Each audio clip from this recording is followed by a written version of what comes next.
Tamgrou dépassé, la caravane s'approcha des reliefs entourant Jbel Bani. Une zone rugueuse avec une variété de crêtes de différentes hauteurs et où se relayaient par intervalles, vallons, collines, espaces ou monts accidentés, sans flore ni faune. Sol et canicule permanente y avaient probablement mis du leur pour contribuer à ce panorama désolant. Une fournaise de jour et un froid de canard la nuit. Comme toujours, El Walid devançait ses compagnons pour éclairer les chemins.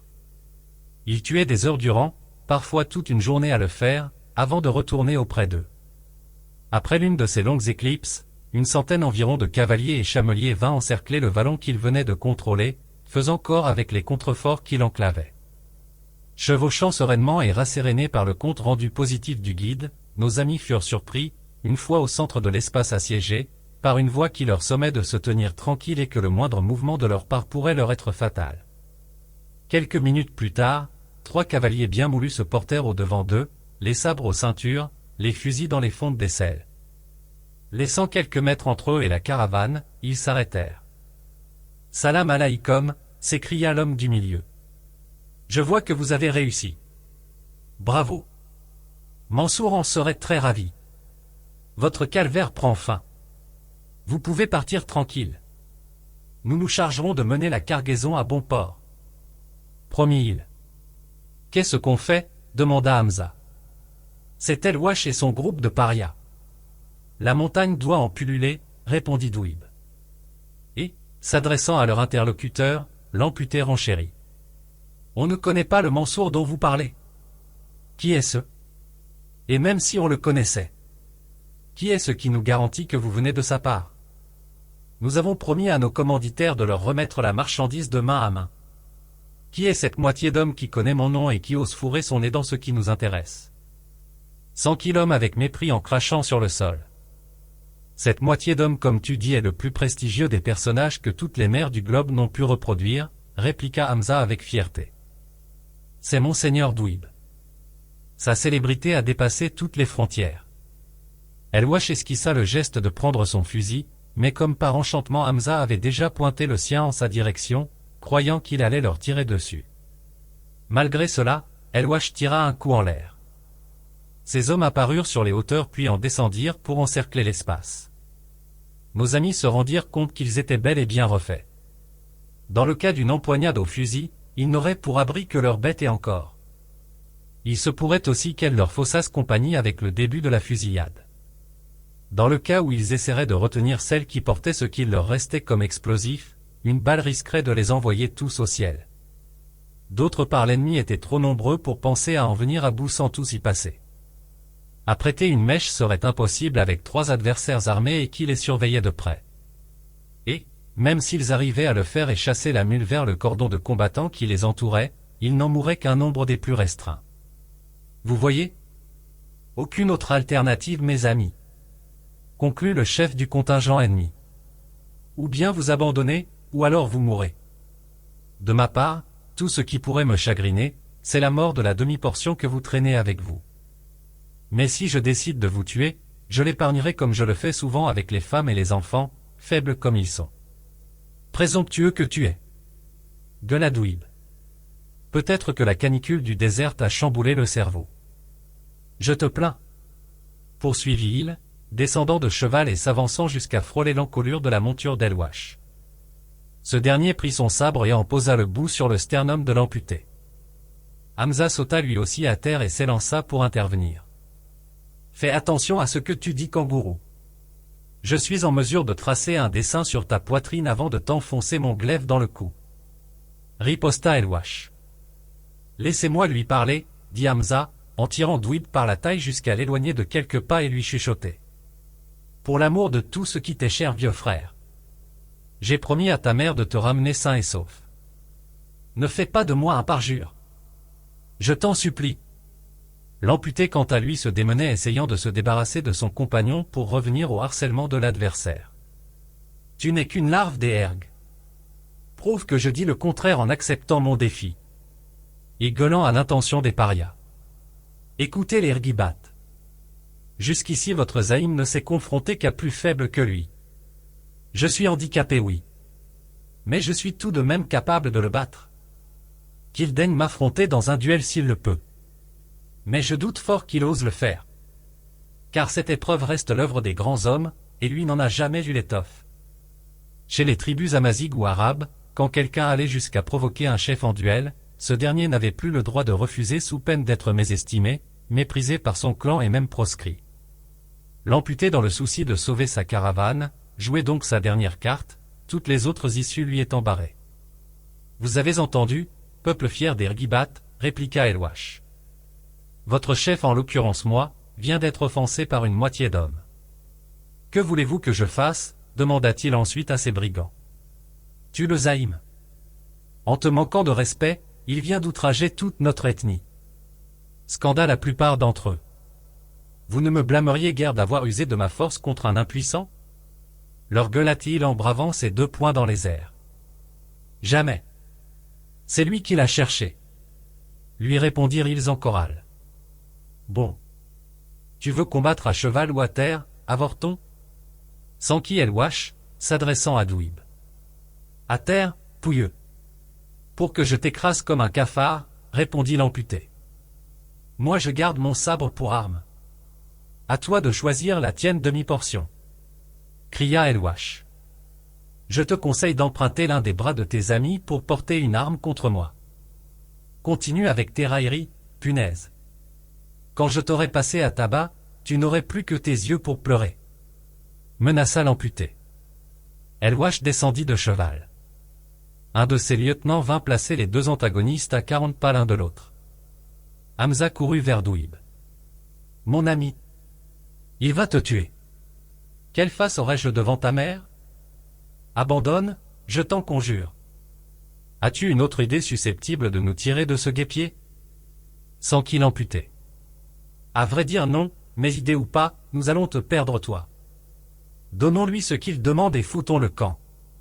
Que Mansour aille au diable et sa cargaison avec lui, répondit Hamza. Alors laisse-moi faire. S'il me tue et qu'il revienne sur sa parole de vous laisser partir, eh bien vendez chèrement votre peau et consolez-vous du fait que je me suis battu jusqu'au bout, que j'ai tout donné et sacrifié même ma vie pour notre Smala. Pour l'amour de cette Smala mon ami, essaya encore Hamza désespérément, les larmes lui perlant aux yeux. L'amputé se mit en rogne, lui chuchota avec véhémence, visage courroucé et yeux exorbités. Je ne te reconnais plus. Au lieu de profiter du laps de temps que je me démène à gagner pour organiser une quelconque défense, tu restes là à exhiber ton côté faible et pleurnicher comme une femme. Que penserait-on de nous? Ressaisis-toi par Allah. Ça va champion. C'est parce qu'on te chérit à ce point. Je n'ai pu maîtriser mes émotions. Je te demande pardon?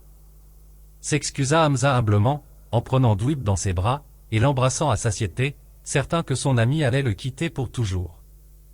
L'amputé saisit l'occasion pour lui dicter ses dernières instructions.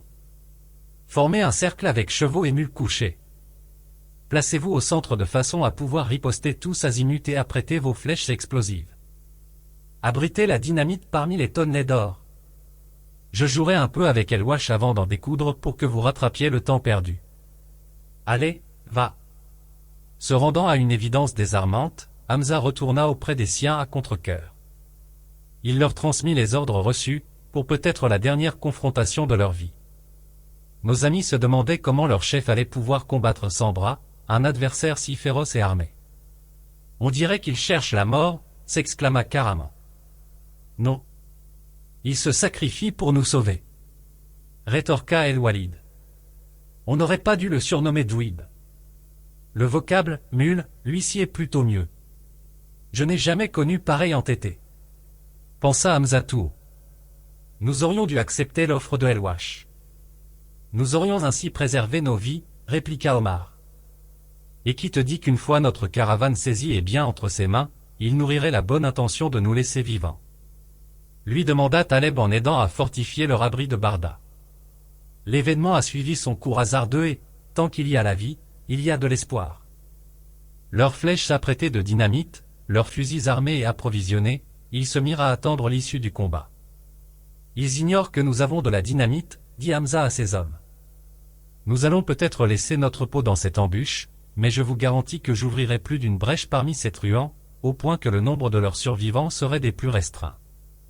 Un coup de fusil retentit en guise de signal de coup d'envoi. Tous les regards se fixèrent sur l'empoignade. Hamza et ses compagnons, inquiets, sentaient leur cœur palpiter de crainte pour leur ami. Il n'a aucune chance. Il est fou, pensa Hamza tout haut. Son volontariat nous a tout de même donné le temps de nous préparer. Supposez qu'ils aient tiré sur nous avant, sans sommation? Renchérit Karaman.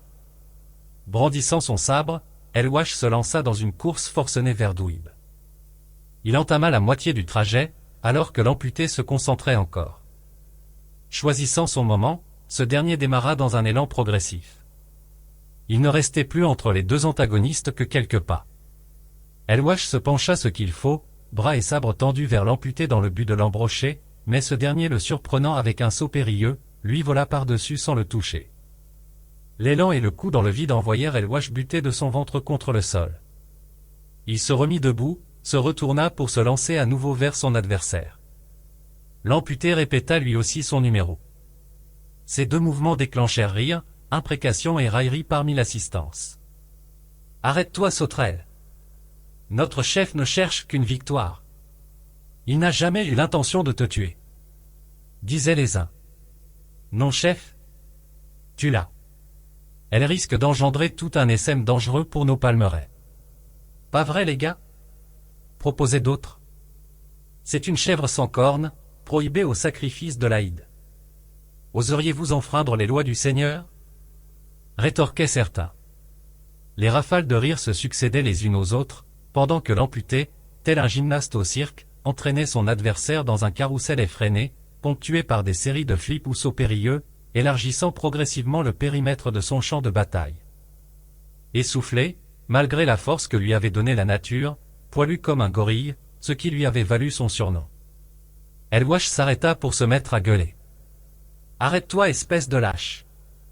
Tu perds ta superbe? Tu te dégonfles ?» Et, se tournant vers ses hommes. « Y a-t-il parmi vous quelqu'un qui pourrait maîtriser ce kangourou ?»